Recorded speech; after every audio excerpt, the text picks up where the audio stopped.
Hi guys, today I have TCL 40 NxtPaper and I will show you how to add website shortcut icon to our home screen on it.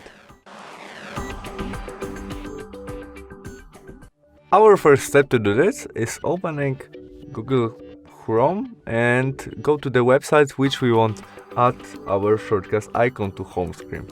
When we are on it, in my case in hardware.info website, we press 3 dots on the right corner. And now go to the Add to Home screen.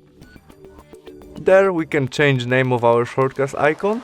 After that, confirm all by odd and Add to Home screen. Now we have our shortcut icon on our home screen. That's all. Thanks for watching. Bye.